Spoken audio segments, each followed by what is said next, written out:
so you can actually follow Yahushua and have the spiritual gift to follow him. This is again, says and all the remnant of the house of Israel, which are born by me from the belly, which are carried from the womb, and even to your old age I am he, and even to hoar hairs, hairs will I carry you. I have made and I will bear, even I will carry and will deliver you. See, so the Lord, he's nurturing us like newborn babes. The Lord, he's nurturing us with the sincere milk. That's the spiritual milk. That's the spiritual nutrients, so you can actually grow powerful, more powerful than the carnal men. Shalom, all praises, glory, honor, and fear Yahweh Ba'Hashem, Yahweh Shai, Waharakakadash. And honor to you true warriors, still holding strong and stiffly, not retreating, not surrendering, making your election sure.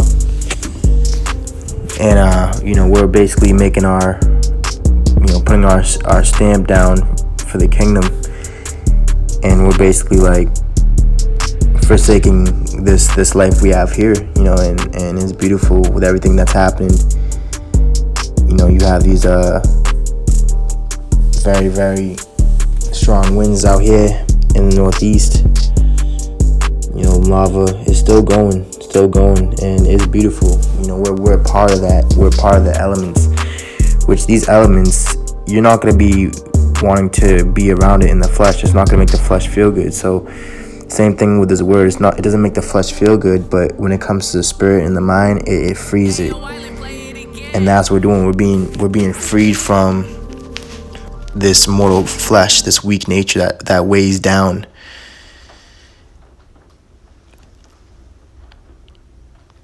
And going into the camp. See, the camp of the Lord is where the Lord is actually dwelling at. And the thing is about the camp, when you go into law, the camp was required to be cleaned. It was required to be clean and pure, so that the Lord could dwell amongst Israel. So now the ones that the Lord is dwelling amongst now is the election that can see him, that see eye to eye, that are in the light, as the Lord is light. You see? He said the light, he said let there be light, and he said that he called that light good. Same thing with the gospel. It's called the good news for a reason. So because you actually can see who people are beyond what they might say that they are, because you have a lot of false prophets in these times.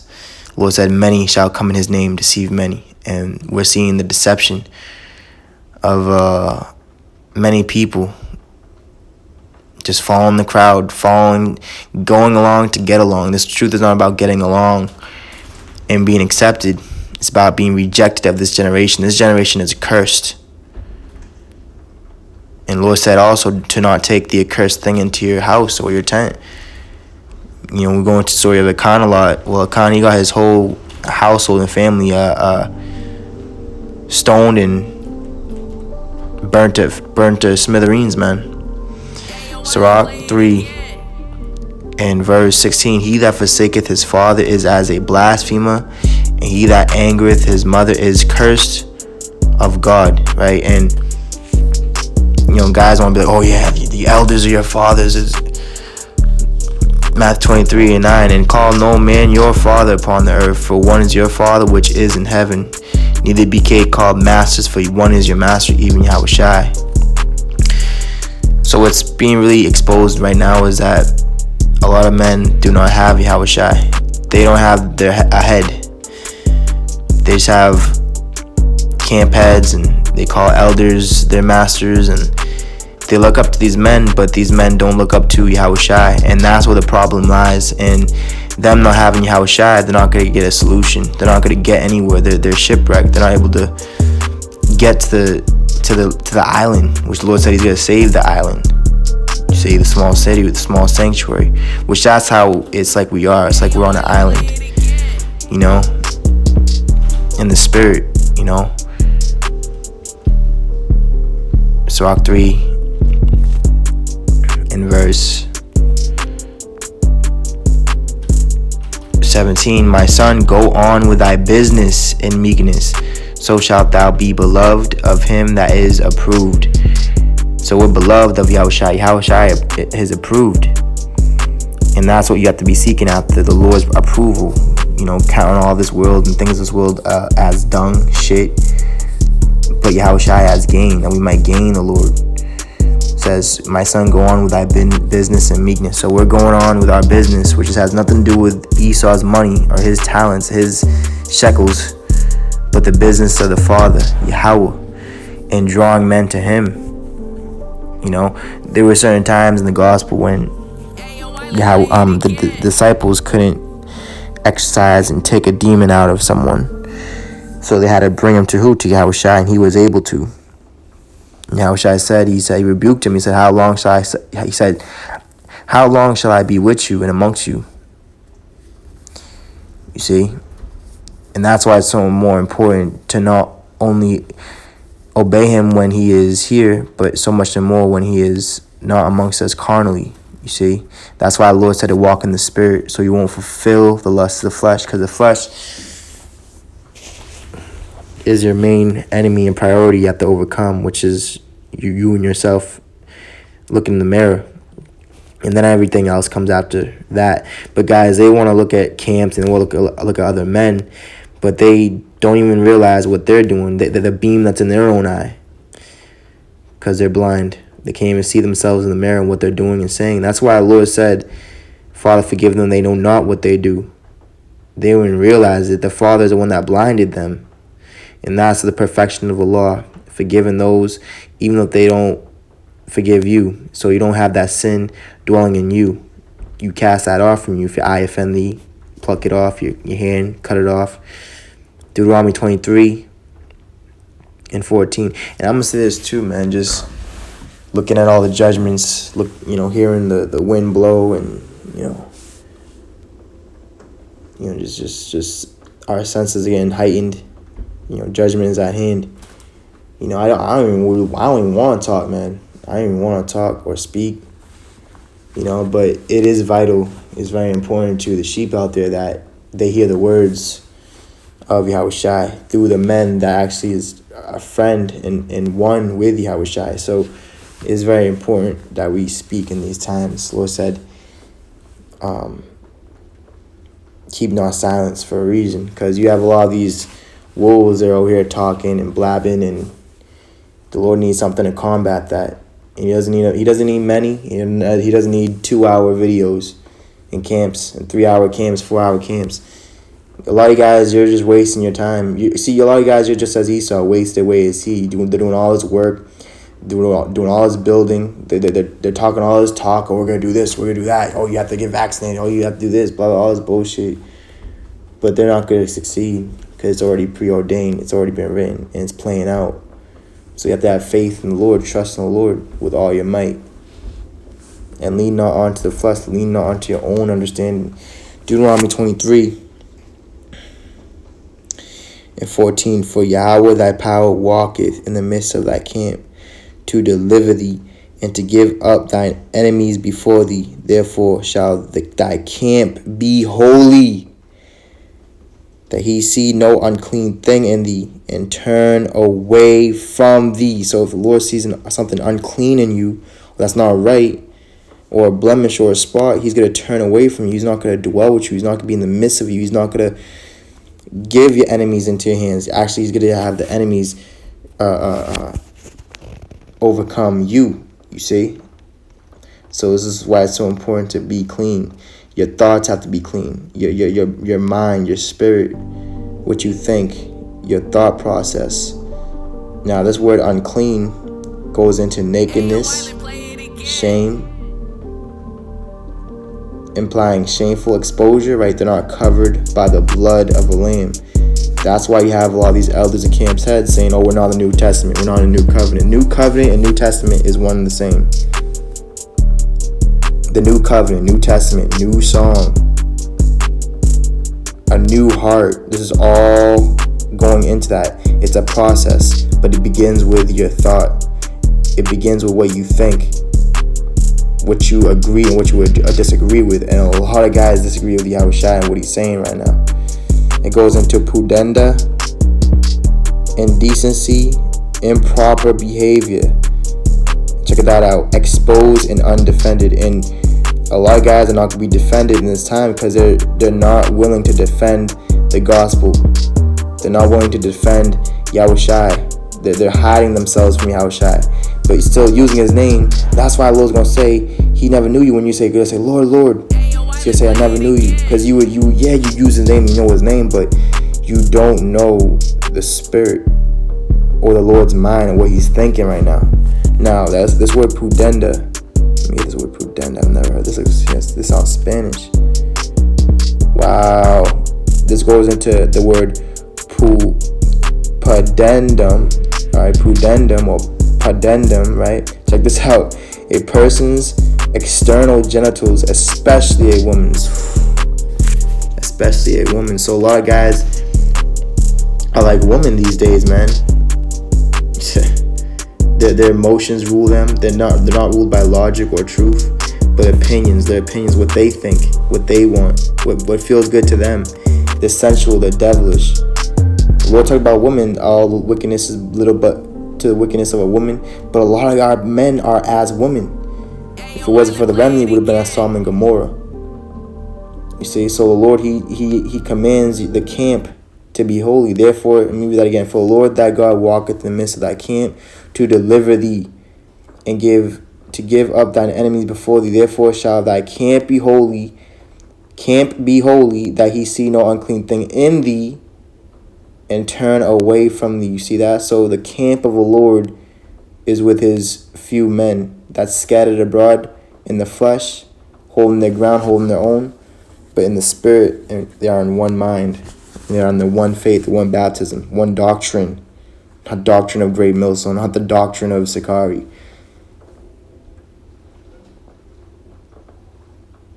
You see?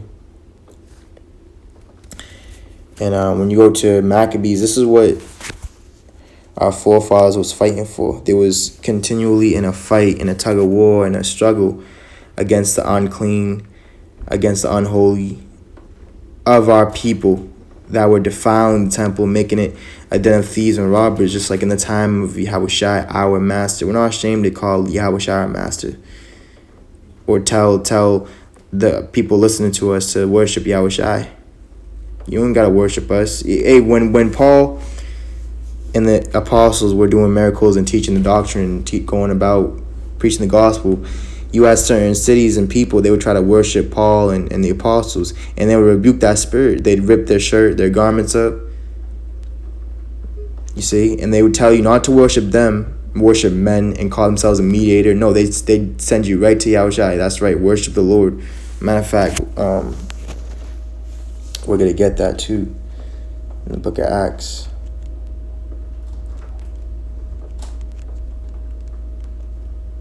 So everything is just playing itself back out. It's happened before.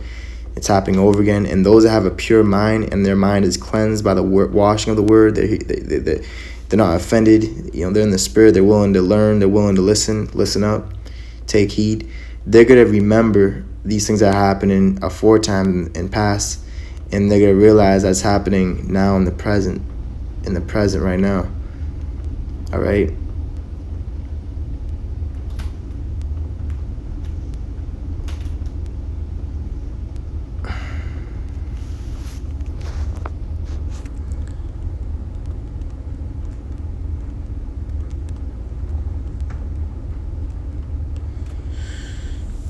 Slakia, Acts 17, verse 22.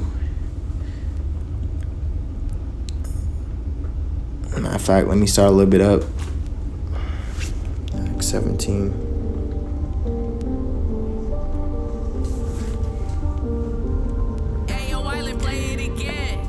Verse 22.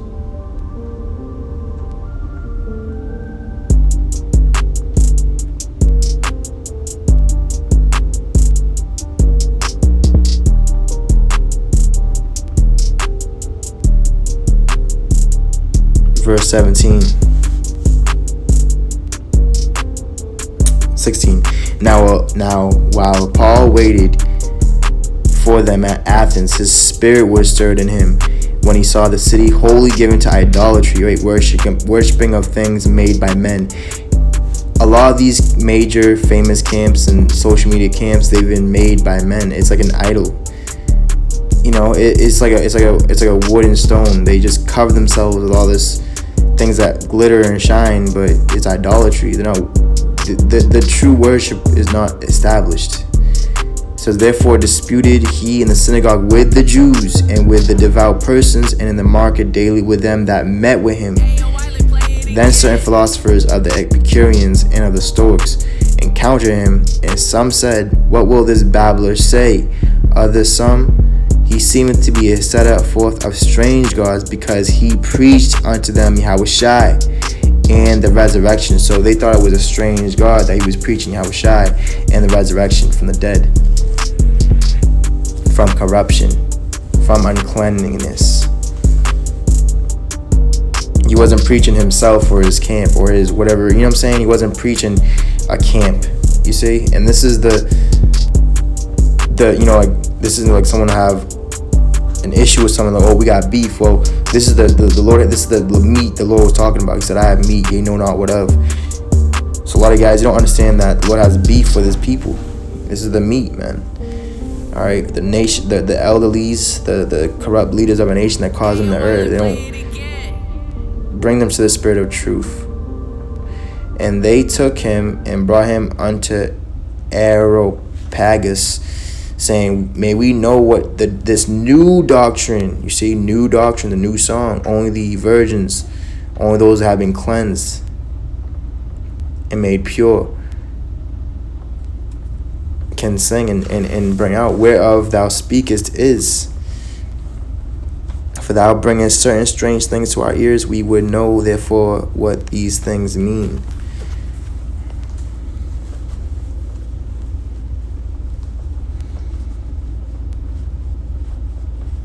You see? And the Lord, he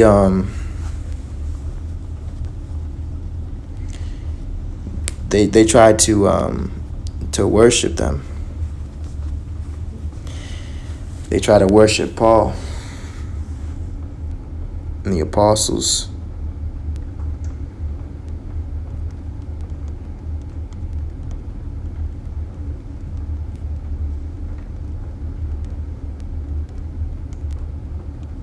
And they wasn't with that shit.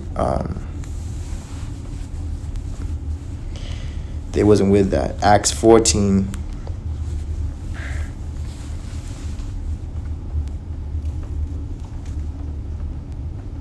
In verse 10,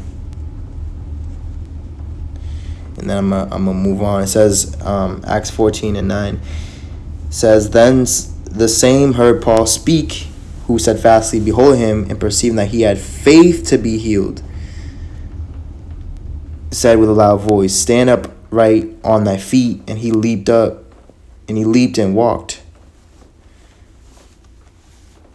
Because they weren't able to stand up for themselves. But see, that's what we're helping do. We're helping others to be able to stand on their own, stand up, get up from that sunken place. See, a lot of you guys are in like the spirit of like a sunken place, man, like that movie Get Out.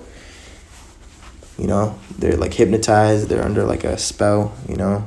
They're not in control of their own body. Like, this is real stuff, man. This is real. And that's what Esau was doing to our people. But see, our people have taken that and have just gone so wicked, you see, so wicked. And when the people saw what Paul had done, they lifted up their voices, saying in the speech of Lycaonia, the gods are come down to us in the likeness of men. See, what Paul did, he didn't exalt himself. Neither did Barnabas. They didn't exalt themselves. They abased themselves. They humbled themselves. And they called Barnabas Jupiter and Paul Mercurius, because he was a chief speaker. Then the priests of Jupiter, which was before the city, brought oxen and garlands unto the gates, and would have done sacrifice with the people.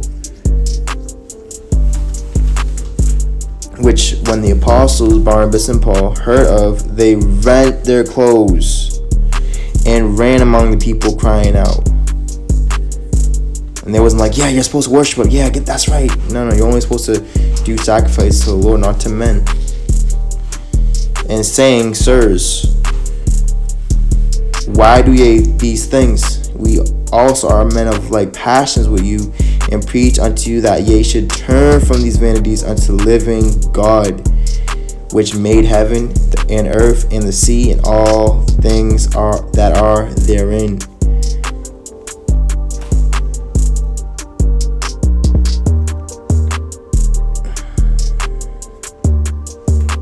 See, and that's what we're turning our people to. We're and it takes to clean their mind. Take out all the filth and all the things that are not upright out of their mind, out of the spirit, out of their spirit, out of their heart, so Yahushua can fill it.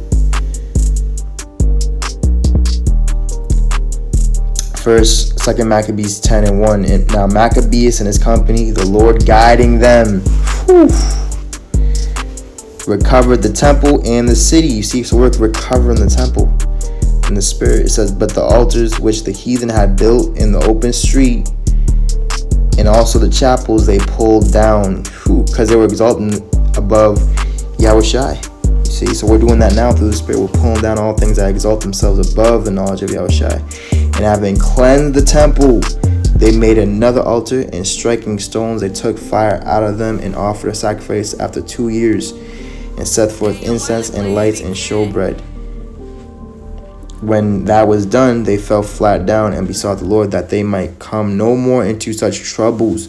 But if they sinned any more against him, that he himself would chasten them with mercy, and that they might not be delivered unto the blasphemous and barbarous nations. You see? So the same thing's happening all over again through the Spirit. James 4:8. Draw nigh to God, and he will draw nigh to you. It has nothing to do with a camp or men. You see?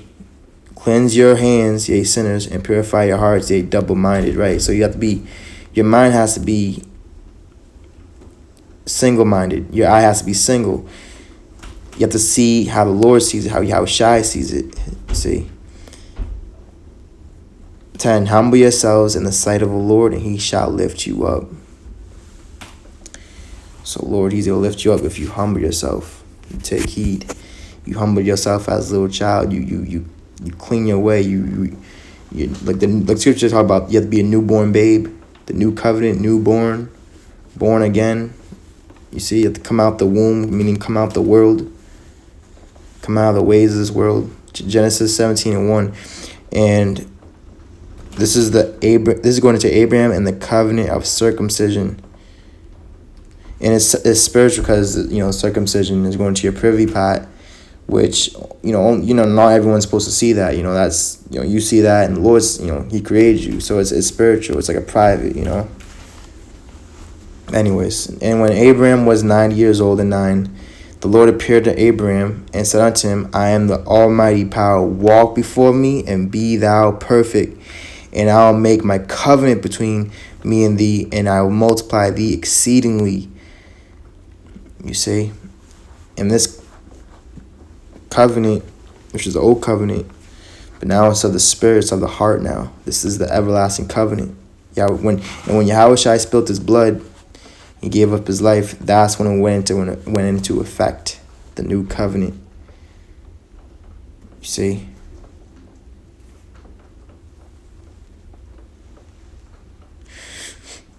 And I'm going to leave y'all with this. Sirach 34.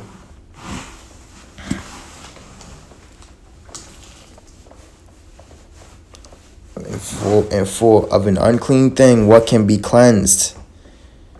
You see, of those that are ashamed of the Lord, Yahushua, those that are naked, like Lord said in Revelation, they say they're rich, they say they have 100% truth, they say they have everything, but the Lord said they're naked. Revelation, they're naked.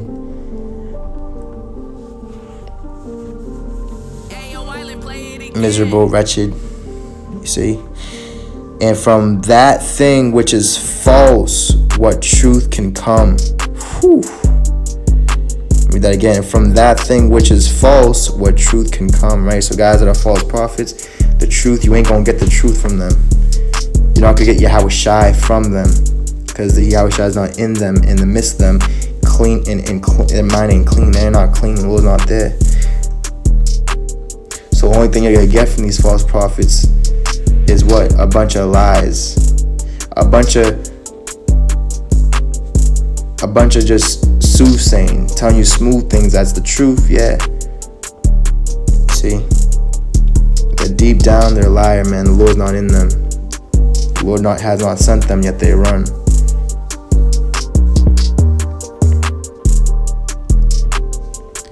All praises, glory, honor, and fear. Yahweh Bashim Yahushai Waraka Kodash Baba Ball, destruction and judgment, Mashapayim, unto the wicked, Armageddon, the valley of decision.